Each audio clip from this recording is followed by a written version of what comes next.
Ethan Ward had never been the kind of billionaire who liked to draw attention. He preferred mornings that started quietly. No chauffeurs, no bodyguards, no assistants hovering. Just a hoodie, sunglasses, and the faint hum of city life as he blended into the crowd. That morning, he slipped into a corner cafe on 7th Avenue, one of those small places where the barista knew everyone by name and the smell of roasted beans lingered like comfort itself. He stood in line, scrolling through his phone, his mind already halfway into the pile of emails waiting for him. Quarterly reports, partnership proposals, investment pitches, every message was a demand disguised as opportunity. He almost didn't notice the boy in front of him until the sound of coins clinking on the counter broke his focus. Can you just give me a small coffee?" the boy asked, his voice uncertain, quiet. He was maybe 16 or 17, wearing a gray hoodie that had clearly seen better days and sneakers that looked a size too small. He counted his coins again, lips pressed together as if trying to will a few extra cents into existence. "That'll be $2.80, the barista said kindly but firmly. The boy frowned, cheeks flushing. He pushed the coins forward. "I only have $2.50. I can wash some dishes or something. Please, I just need the coffee." The barista shook her head with a sympathetic look. "I'm sorry, sweetheart, but I can't do that." Ethan watched the scene quietly, an uneasy feeling stirring in his chest. The cafe was filled with murmurs and soft music, but in that moment, the boy's struggle felt like the only sound that mattered. Something about it tugged at him. Not pity exactly, but recognition. He remembered nights as a teenager when he'd lived off instant noodles and slept in a shared dorm room with a broken heater, trying to code his way out of poverty. Without thinking too much, Ethan stepped forward. "Here," he said, tapping his phone on the reader. "Get him the coffee. Large one." The barista blinked, surprised, then smiled. "Sure thing." The boy turned around, eyes wide. "You didn't have to, sir. I can pay you back tomorrow. I swear." Ethan chuckled. "It's just coffee, kid. Don't worry about it." But the boy looked almost offended by that. He fumbled for a napkin and borrowed a pen from the counter, scrawling something in messy handwriting. "My name's Liam. Here, this is my number. I'll find a way to return the favor." Ethan took the napkin, amused and curious despite himself. "You're really serious about that, huh?" "Yeah," Liam said, nodding. "My mom says you shouldn't take something for nothing."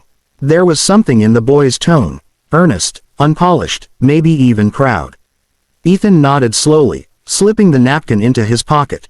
"All right, Liam, I'll hold you to it." The coffee came up in a paper cup, steam curling into the air like a ghost of warmth. Liam accepted it with both hands, grateful and careful at once, as if afraid it might disappear. He gave Ethan a quick, awkward smile. "Thanks again. I mean it." Then he turned and left, pushing through the door into the drizzle that had started to fall outside.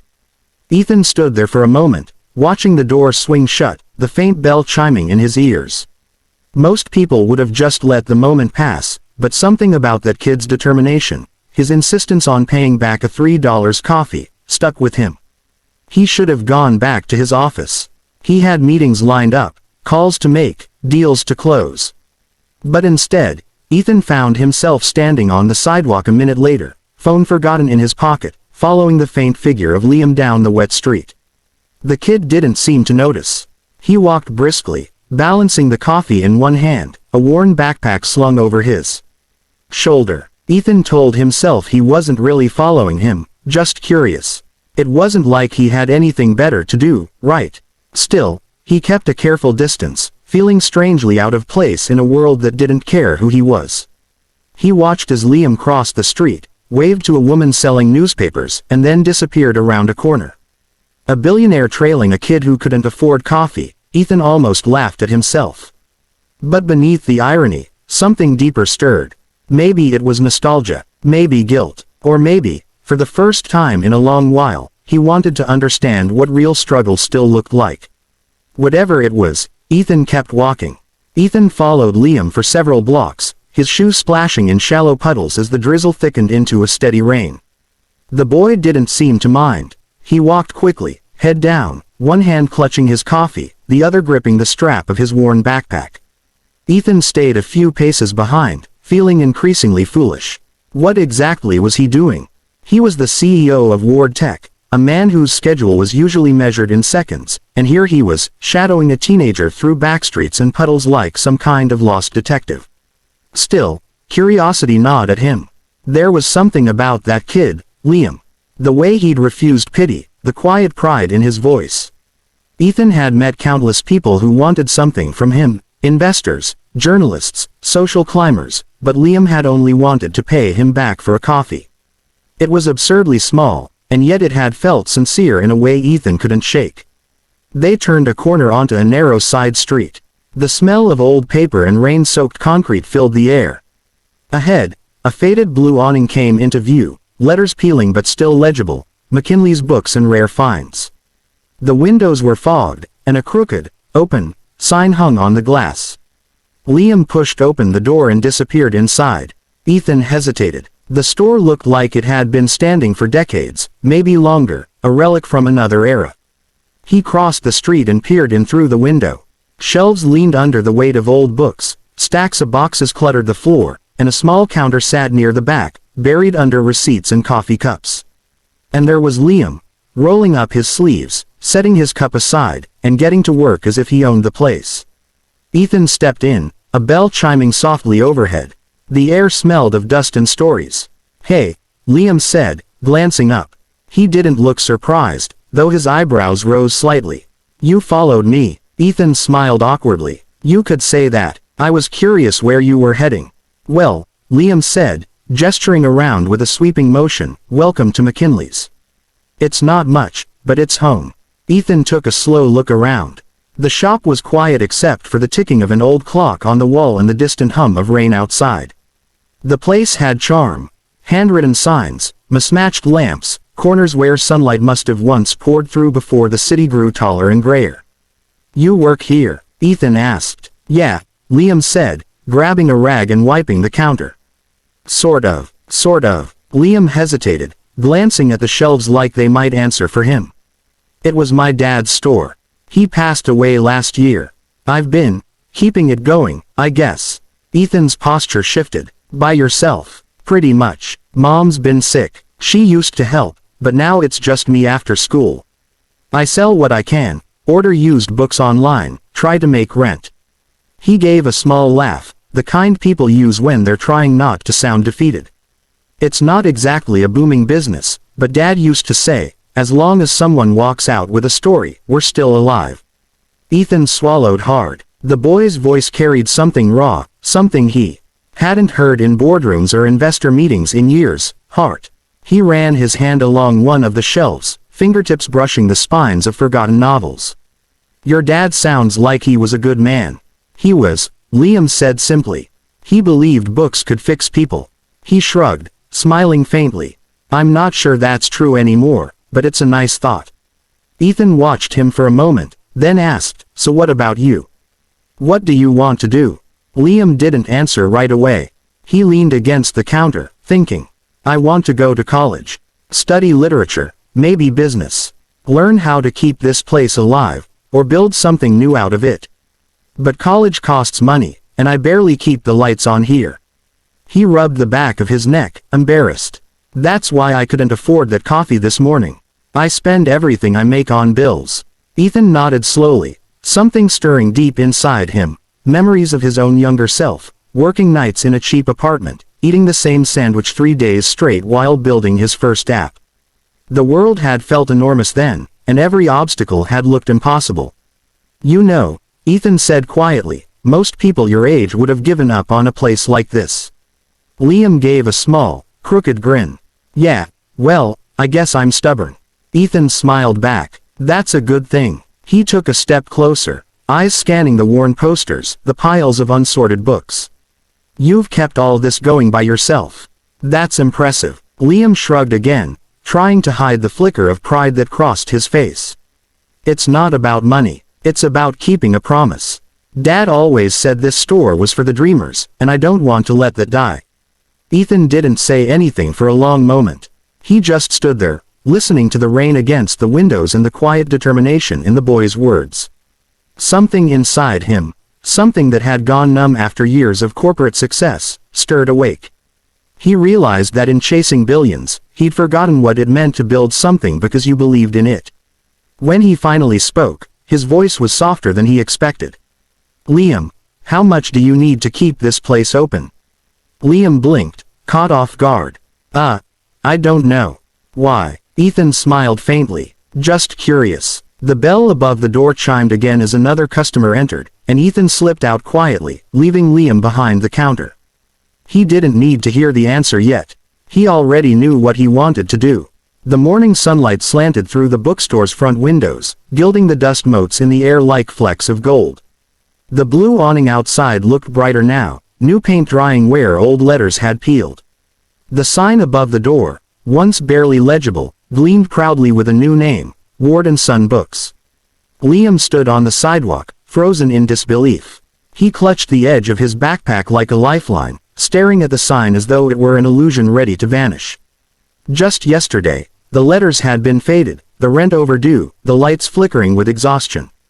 But now, everything looked alive again. Freshly cleaned windows, a new coat of paint. Even the broken doorbell had been replaced. He blinked hard and turned when he heard footsteps behind him.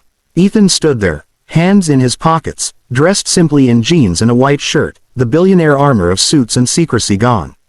He looked almost casual, even sheepish, as if he wasn't sure how to begin. "Morning," Ethan said softly. Liam's voice stumbled out. What is this? What happened to my sign?" Ethan smiled. "Your sign was falling apart. I thought we could give it a little upgrade."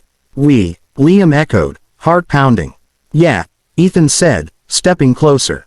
"You and me, partners. I figured every good story deserves a sequel, and yours wasn't done yet." Liam stared at him, trying to piece it together. I don't understand. You did this. Why? You don't even know me." Ethan nodded slowly. "You're right, I don't know everything about you. But I know enough. I know you're working harder than most people I've met in boardrooms. I know you care about something that isn't just profit. And I know you remind me of someone I used to be." Liam swallowed hard. "Someone you used to be." Ethan looked around the shop before meeting the boy's eyes again. "Yeah, a kid who thought his dream was too small for the world to notice. When I started my company, people laughed. They said no one needed another software startup. But I kept going, because I believed in it. You've been doing the same thing here, keeping your father's dream alive when everyone else probably told you to give up. That's worth investing in." The word investing landed like thunder. "Wait," Liam said. "What do you mean, investing?" Ethan took a small envelope from his jacket and handed it over. "I pulled a few strings. Paid off the back rent, got the utilities squared away, fixed the wiring. The shop's yours, legally and fully. Consider it an investment in your future." Liam's hands trembled as he opened the envelope. Inside was a letter from the landlord confirming the ownership transfer, and a check, more money than he'd ever seen in his life, earmarked for renovations and stock. His eyes darted to Ethan, panic and gratitude tangled together. "You can't just do this. I can't take your money." "You're not taking it," Ethan said gently. "You're earning it. I'm not giving you charity, Liam. I'm giving you a chance. I want to see what you can do with it." Liam shook his head, tears stinging his eyes. "I don't know what to say." "Then don't say anything yet," Ethan replied, smiling. "Just promise me one thing. Keep the story alive." "The story?" Ethan nodded toward the shelves. "This place isn't just about books. It's about people walking in and finding pieces of themselves in those pages. Your dad believed that. I think he was right." For a long time, they stood in silence, the kind that carries meaning words can't touch. Outside, the city moved as always, cars honking, vendors shouting, but inside, the world had gone still, held in the soft glow of second chances. Finally, Liam wiped his eyes and laughed shakily. "You know, this is the first time anyone's believed in me since my dad." Ethan's voice cracked just slightly when he said, "Then it's about time someone did." The hours that followed blurred into motion. Ethan helped unpack new boxes of books he'd had delivered that morning. Rare editions, local authors, even children's stories for a new reading corner. Liam moved among the shelves with renewed purpose, arranging titles like they were old friends returning home. For the first time in months, the shop felt warm, alive, and ready to breathe again. When evening came, they stood outside beneath the sign. The gold letters caught the last orange light of sunset. Ward and Son Books. Liam tilted his head. You put your name on it too. Ethan smiled softly. Every story needs two names to tell it right. Liam looked up at the sign again, eyes glistening. My dad would have liked you. I hope so, Ethan said quietly. But I think he'd be prouder of you. As the streetlights flickered on, Ethan turned to leave, but Liam called out, Hey! You never did let me pay you back for that coffee. Ethan paused, grinning over his shoulder. You just did, kid. And with that, he walked off into the city evening, leaving behind a boy standing beneath a new sign, a fresh dream, and the faint smell of coffee still lingering in the air. A reminder that sometimes, the smallest acts of kindness can rewrite an entire story.